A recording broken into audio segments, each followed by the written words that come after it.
Get the fuck out of here. Alright, here we go.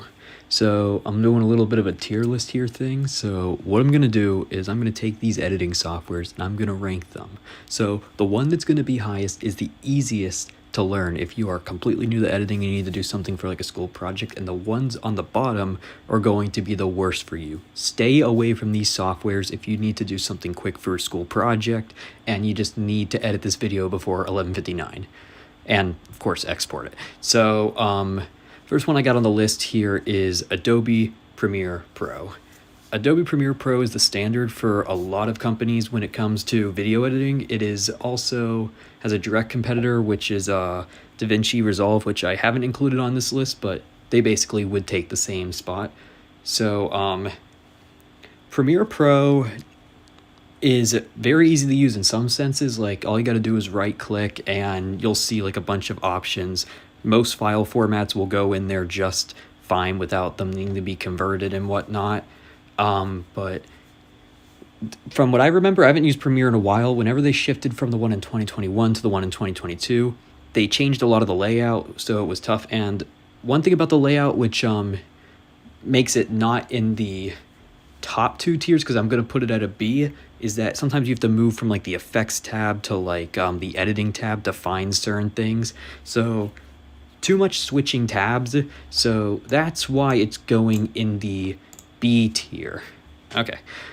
Next one, we have Adobe After Effects. So Adobe After Effects, very powerful software for adding effects onto your videos. It makes a lot of great short AMVs. Some people will compare it to Vegas Pro every once in a while, but After Effects is definitely way better. The reason people will compare After Effects to Vegas is simply because somebody will make an After Effects edit which isn't too great, and somebody can easily replicate the same thing in Vegas, if not make it better. But it's not very user-friendly for beginners, so it's going in the D tier. If this was a different type of tier list, it would definitely be right here, and nothing would match it. All right, up next we got Vegas Pro. Vegas Pro for the UI is mostly intuitive. Like if you've never used editing softwares before, everything is in one place. There's no switching tabs. Most files will import without any problems.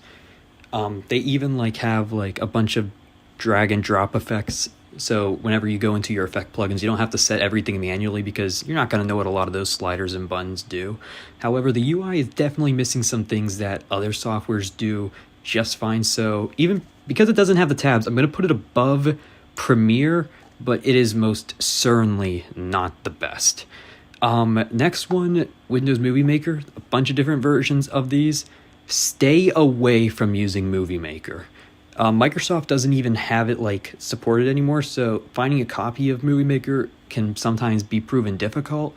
And also, some files do not import correctly. Some files take forever to import. Sometimes you'll import like a 4-minute video on like a computer that has very low-end hardware, and it will never import the video. It will keep crashing, but yet somehow if you use Vegas on that same computer, it'll work just fine. I know that from experience. D tier. Not good. All right, up next we got Alight Motion. Alight Motion, a lot of people will compare that one to After Effects. It is basically the closest you're going to get to using After Effects on a mobile device without somehow emulating Windows to run on a mobile device, or just remotely connecting to a machine that runs Windows through like Shadow PC or whatever. So it definitely, some of the user templates, like there's like QR codes you can scan online that will take you to somebody else's project, and some of those are very easy to work with. But if you're just doing something by yourself, it's not going to be a good time for you. So D tier once again. Now next up we got CapCut. Shocking to you guys, I'm not going to put this one in the S tier. I'm actually going to put this one in the C tier, and here's why. CapCut, way too many of its features are now paid for. If you have an older version of CapCut, you know, maybe this would be in the S tier, but if you're on an iPhone, good luck figuring out which effects you can use in your video for free. It's not user-friendly in figuring out what you need to do whenever you're making your first edit at all. In terms of templates, it sure is, but if you're making like a minute-long school project, I doubt you're going to be able to get by with just selecting a template and calling it a day. But Who knows, maybe I'm wrong. So, CapCut not doing so hot. Next, I got iMovie for the MacBook, and the one to the right of that you can see is iMovie for the iPhone. So, putting iMovie into the S tier. iMovie has almost everything on the same tab. It's very easy to locate everything. Like in Vegas, it's sometimes tough to know how to speed up a video. You gotta hold down control and move it to the left and right, and sometimes that doesn't even get the job done.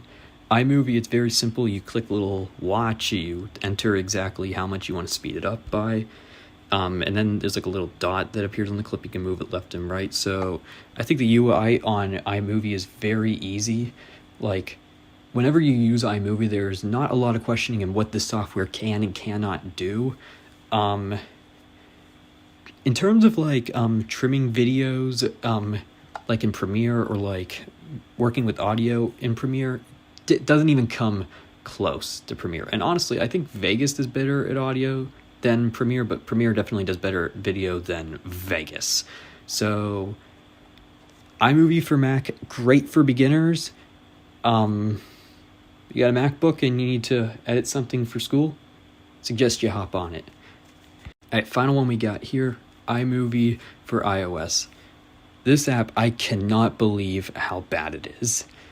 Like, some of the built-in trailers are fine, but like the amount of progress of things that they were actually like working on in the app while other apps decided to added more features and they flourished, like CapCut and Alight Motion, iMovie stayed static for years, with the only thing I remember them doing is literally changing the price from it being a paid app to a free app. And it's really tough to figure out how to do things in the mobile version of iMovie. It's the most frustrating app I think I've ever used on the iPhone.